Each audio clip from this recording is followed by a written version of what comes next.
Hola a todos, ¿qué tal? Mi nombre es Amos y hoy día nosotros vamos a hablar sobre las emociones. Bueno, 2020 fue un año de un gran impacto emocional y no hay ninguna duda sobre eso, ¿no es cierto?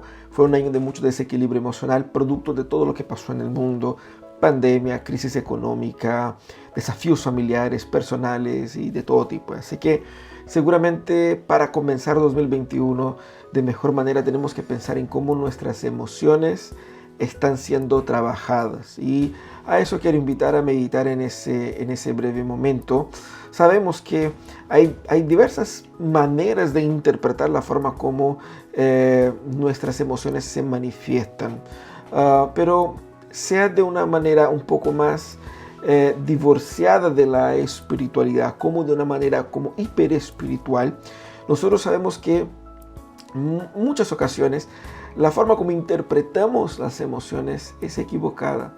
Y a lo que voy hoy día es cuál sería la mejor manera de interpretar nuestras emociones a la luz de la Biblia, según lo que la Biblia mismo nos muestra. Eso es lo que queremos, una perspectiva bíblica de los desafíos emocionales, exactamente para poder saber cómo nuestras emociones pueden ser sanadas en este año de 2021. Bueno, el texto que vamos a utilizar para nuestro tema de hoy está ahí en el Salmo número 42. El Salmo 42 es un salmo muy especial y quisiera invitarte a la lectura de este breve salmo para que usted pueda compartir conmigo de todos los detalles de esta hermosa poesía. Así dice el texto de Salmo 42. Dice: cual siervo jadeante en busca del agua, así te busca, oh Dios, todo mi ser. Tengo sed de Dios, del Dios de la vida. ¿Cuándo podré presentarme ante Dios? Mis lágrimas son mi pan de día y de noche, mientras me echan en cara a todas horas: ¿dónde está tu Dios? Recuerdo esto y me deshago en llanto. Yo solía ir con la multitud y la conducía a la casa de Dios. Entre voces de alegría y acciones de gracias hacíamos gran celebración. ¿Por qué voy a inquietarme? ¿Por qué me voy a angustiar? En Dios pondré mi esperanza y todavía lo alabaré. Él es mi Salvador y mi Dios. Me siento sumamente angustiado. Por eso, mi Dios, pienso en ti desde la tierra del Jordán, desde las alturas del Hermón, desde el monte Mizar. Un abismo llama a otro abismo al rugir de sus cascadas. Todas tus ondas y tus olas se han precipitado sobre mí.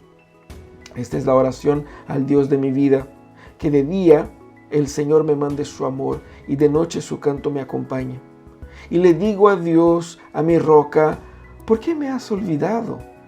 ¿Por qué debo andar de luto y oprimido por el enemigo?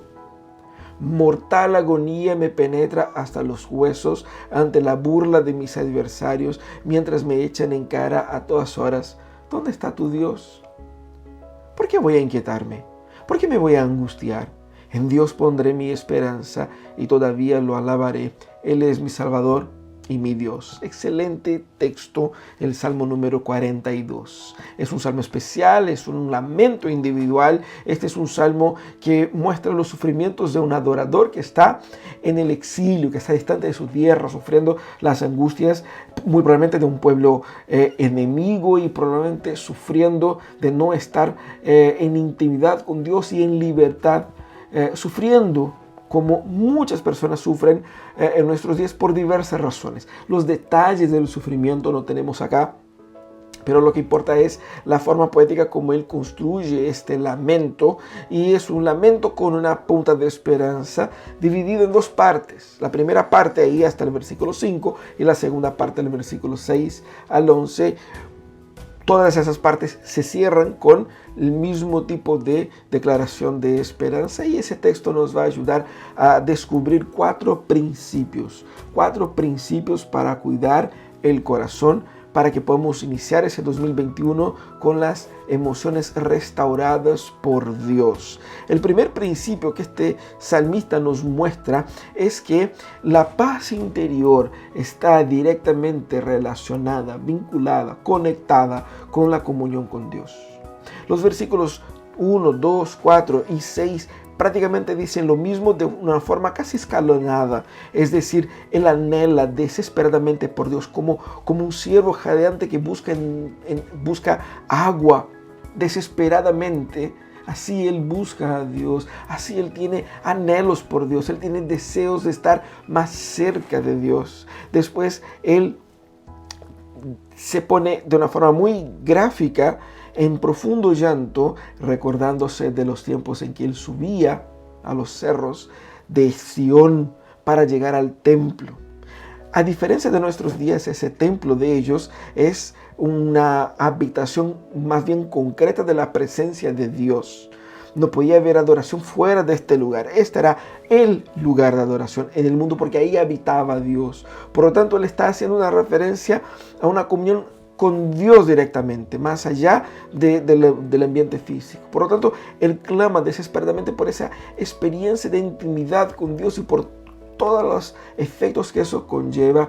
Y dice, me siento sumamente angustiado, por eso pienso en ti. En angustia, en aflicción, él piensa en Dios. Él entiende que la intimidad con Dios es el primer camino, el primer paso para salir de ese ambiente, de esa situación de angustia. Eso porque en su mente no hay lo que hay en la mente de muchos en nuestros días, ese divorcio entre emociones y espiritualidad. Mucha gente está destruida emocionalmente, pero dice, no, pero espiritualmente estoy bien, eso es un problema emocional. Bíblicamente eso no funciona así porque la Biblia muestra al ser humano como una integridad, unido. Y como una sola cosa, espiritualidad y emoción se conectan. Y eso es lo que vemos acá. La paz interior que él busca depende directamente de esta relación con Dios. Y por lo tanto, él clama por Dios. Es interesantísimo porque él recuerda esos momentos alegres y pone en esos momentos su esperanza. Y esta intimidad con Dios es lo que lo lleva a derramarse ante su Creador. Nosotros debemos recordar esto en nuestros momentos de aflicción. La paz interior está directamente vinculada a nuestra comunión con Dios. Alejados de Dios, nuestro equilibrio emocional se ve muy artificial. Y eso es lo que la palabra nos muestra. Pero ese es el primer principio. La paz interior está directamente vinculada a la comunión con Dios. Por lo tanto, así como este salmista, debemos nosotros también clamar por más de Dios en nuestras vidas. Pero la segunda cosa que ese texto nos muestra es que la experiencia del sufrimiento viene a probar nuestra fe. Fíjense que él dice, mis lágrimas son mi pan de día y de noche. Y todos me echan en cara, ¿dónde está tu Dios? Él está sufriendo. ¿Por qué? Porque la gente lo está acusando, la gente se está burlando de su espiritualidad. Él depositó su esperanza en Dios y parece que no está funcionando porque mira lo que le pasó, mira cómo está, mira su condición. Le fue mal. En el versículo 10 él dice, mortal agonía me penetra hasta los huesos. Ante la burla de mis adversarios, mientras me echan en cara a todas horas, ¿dónde está tu Dios? Él está sufriendo acá más de que los sufrimientos genéricos que él pudiera ver está pasando. Él está pasando el hecho de que los demás le miran a él como una persona doblemente fracasada, porque además del fracaso práctico que él está experimentando, él también experimentó su esperanza en Dios y parece que Dios no le ha respondido. Y eso le hace sufrir más. ¿Por qué? Porque le está poniendo a prueba la confianza que él tenía por Dios. Es probada por la acusación de sus enemigos. Y es un gran desafío para su alma. ¿Por qué? Porque él conoce a Dios, él conoce ese Dios maravilloso, pero al mismo tiempo las circunstancias parecen decir algo diferente. Y es ahí donde la fe de él es probada. El punto aquí es, seguiré creyendo en Dios, incluso cuando las circunstancias parecen decir algo contrario. Él sabe quién es Dios. Él conoce a Dios. Pero frente a las circunstancias, ¿cómo él seguirá manteniendo esta fe? Aquí el sufrimiento del salmista es exactamente el sufrimiento de alguien que está resistiendo a las tentaciones de abandonar su fe y de hacer su propio camino por su propia cuenta. Pero él cuenta una historia hermosa. Mira que el tercer aspecto que ese texto nos muestra es que el caminar con Dios en el sufrimiento nos da la libertad para cuestionar. Primeramente, ya en el versículo 7, él deja en claro la comprensión que él tiene de todo lo que le está pasando. Él sabe que Dios es soberano y Dios en su soberanía es Señor también en su sufrimiento. Es decir, como él dice acá, todas sus ondas y sus olas se han precipitado sobre mí. No tiene ese dualismo contemporáneo de la gente de que si algo mal le pasa es porque es el diablo. No, él entiende que el Señor es el que está de una u otra manera infligiéndole ese dolor. Pero ese Dios no es un Dios malo como algunos podrían pensar. Porque ya en el versículo 8 él dice, esta es mi oración al Dios de mi vida. A mi Dios, el Dios que me da identidad. Esa es mi oración, que de día el Señor me mande su amor. Y de noche su canto me acompaña. Es decir, él espera la presencia, el cuidado, el cariño, y él cuenta con eso. Pero es interesante porque al versículo 9, él se da la libertad de cuestionar al Señor. Señor, y le digo al Dios, mi roca, Dios que es mi fundamento, el Dios en el que me da seguridad. Y yo le hago esa pregunta muy osada, pero la osadía de quien tiene intimidad dice, ¿por qué me has olvidado? En otras palabras, ¿por qué siento que mis oraciones no tienen respuesta? Y dice, ¿por qué debo andar de luto y oprimido al enemigo, por el enemigo? Él está sufriendo. Él expresa a Dios su sufrimiento. Pero ese lamento del salmista no es un lamento como nosotros lamentamos cuestionando a Dios. ¿Por qué a mí? Yo soy una buena persona. ¿Por qué me pasó eso? No es eso. El lamento de él es basado en la concepción consciente de que el sufrimiento que le está pasando está bajo el control de Dios. Segundo, el sufrimiento por el cual él está pasando puede ser eliminado por el Señor porque Dios soberano también es un Dios de amor. Es su Dios personal. Es el Dios en el cual él ha confiado su vida. Con todas esas informaciones, él se acerca a Dios y dice, Señor, ¿pero por qué? Eso no es un lamento insubordinado, eso no es un lamento insolente, eso no es un lamento ignorante del que ignora quién es Dios, ignora el carácter de Dios. Ese es un cuestionamiento que expresa un lamento. Es un momento de sinceridad absoluta, de derramarse. Tanta cercanía tenía él con Dios, tanto conocimiento, tanta intimidad tenía con Dios, que él podía ser honesto y sincero con Dios sin ser insolente. Y eso es lo que hace el salmista. Él sabe quién es Dios, pero al mismo tiempo se pregunta, Señor, yo no entiendo lo que estoy pasando. ¿Qué está pasando conmigo? ¿Por qué? La intimidad con el Señor nos permite eso. Caminar con Dios en el sufrimiento te da libertad para cuestionar. Pero también el cuarto principio que vemos en ese texto es que la esperanza en medio del sufrimiento descansa en el conocimiento del carácter de Dios. La esperanza en medio al sufrimiento descansa en el conocimiento del carácter de Dios. ¿Qué es lo que significan esas cosas? Los versículos 5 y 11 son prácticamente idénticos, para no decir idénticos. Ellos son como el coro de la canción. Ellos cierran cada una de estas estrofas y cierran la canción, obviamente, al final. Y dice, ¿por qué me voy a inquietar? ¿O por qué voy a inquietarme? ¿O por qué me voy a angustiar? Él es una pregunta retórica que él hace a sí mismo. Y esa pregunta retórica que él hace a sí mismo es una forma de traer a la memoria, traer a la cabeza la esperanza de este Dios que él conoce. Y es interesante porque esas palabras traen una especie de renovación de su esperanza.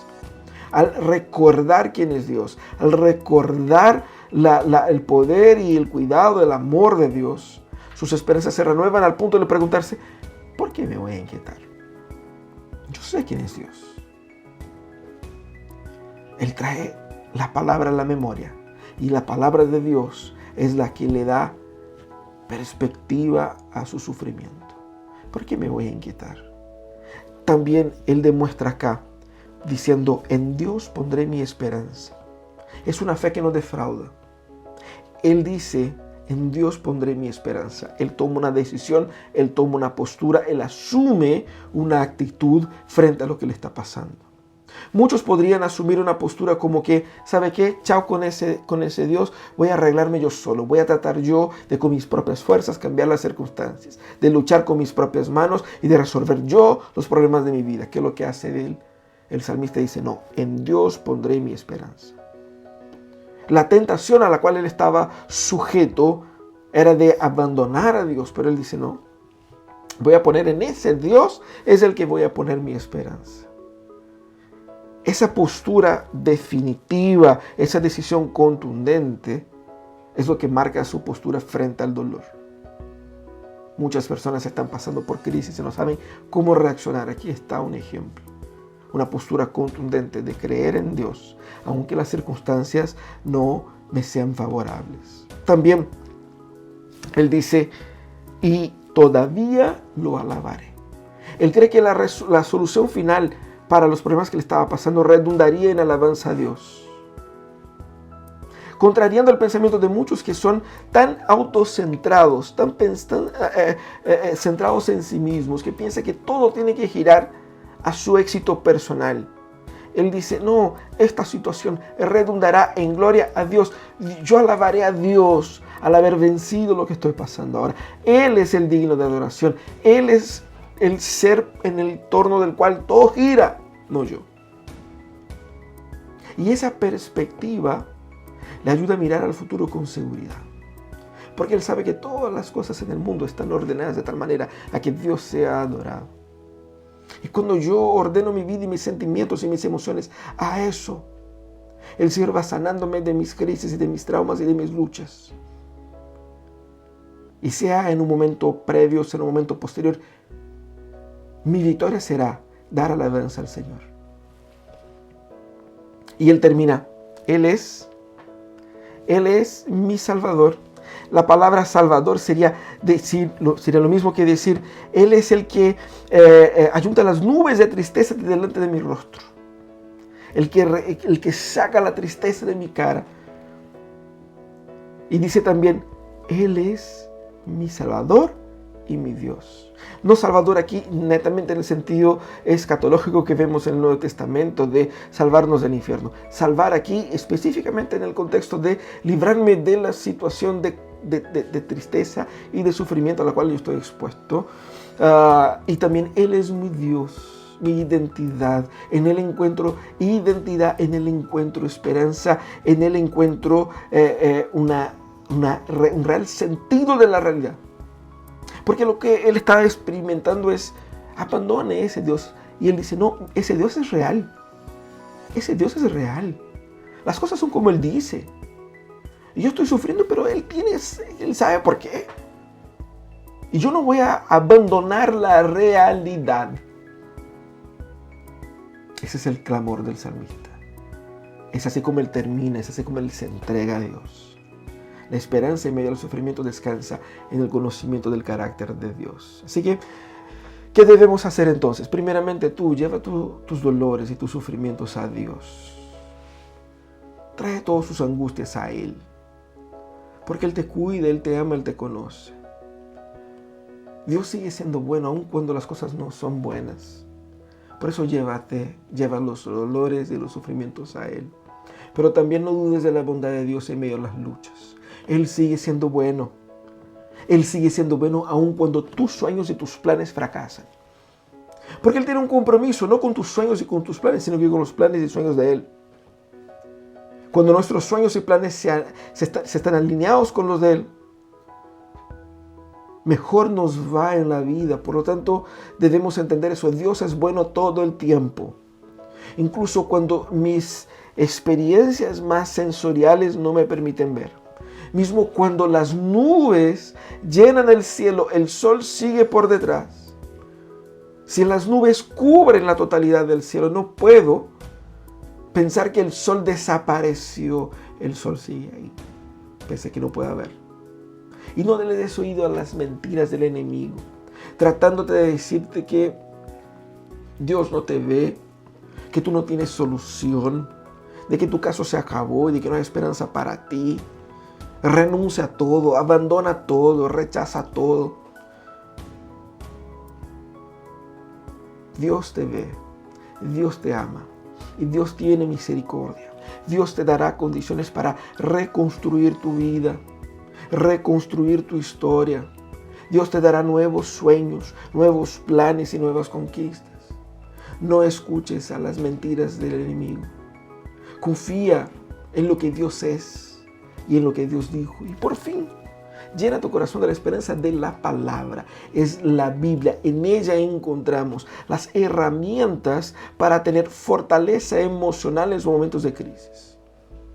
No debemos leer la Biblia como si fuera algo mágico, algo así como mirabolante. No, la palabra de Dios es algo concreto que va a rellenar nuestro corazón de fortaleza para en los momentos de crisis poder decir las mentiras.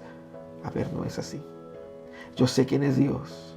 Y pese a estar yo ahora caminando por un valle, por un desierto, pese que ahora no pueda ver el sol sigue ahí, el Señor sí me protege. Y aunque ande en un valle de sombra de muerte, tú estás conmigo. Esa es la esperanza de la palabra. Llena tu corazón con la palabra de Dios, para que tú puedas sanar los desafíos emocionales a los cuales estás enfrentando. Que Dios te pueda bendecir y que pueda restaurar tus emociones en este año de 2021. Nosotros seguimos con nuestra serie Recomenzar. Hemos hablado ya sobre espiritualidad, sobre familia. Usted puede ver estos 2 videos anteriores. Vamos a ir hablando también sobre finanzas, sobre vocación. Así que vienen más temas para nuestra serie, pero quisiera invitarte ahora a orar. Cierra tus ojos ahí donde estás, si quieres orar conmigo y entregar tu corazón, tus luchas, tus sufrimientos al Señor. Él te conoce, Él te ve y Él te escucha. Vamos a orar al Señor. Señor amado, gracias porque encontramos esperanza en tu palabra, encontramos esperanza en ti. Tú eres, Señor, nuestro Salvador, nuestra roca. Y pese a los dolores profundos que experimentamos, tú estás con nosotros y nos das una salida, nos das restauración. Ayúdanos, Señor, a no caer en las trampas del pragmatismo, del mercantilismo, de la fe, de una espiritualidad superficial, y llévanos, Señor, a una profundidad de relación contigo tal que podamos, Señor, en momentos de crisis tener en qué agarrarnos. Cuida nuestro corazón, Señor, los corazones heridos de las personas que están participando en este video. Danos, Señor, de tu gracia. Fortalécenos en nombre de Jesús. Es que oramos. En nombre de Él. Amén y amén. Muchas gracias, amigos, por participar, por estar con nosotros en nuestra serie de mensajes Recomenzar. Todos los domingos a las 11:15 estamos también en nuestro culto de Iglesia Pródigo, ahí con estas series en vivo, con estos mensajes en vivo, un poquito más extendidos, y también con las alabanzas, con las lecturas, con la participación de otras personas, y tú puedes también participar. Que Dios te bendiga, tengamos todos una excelente semana, y la próxima semana hay otro video para todos nosotros. Que Dios nos bendiga y un gran abrazo. Chao, chao.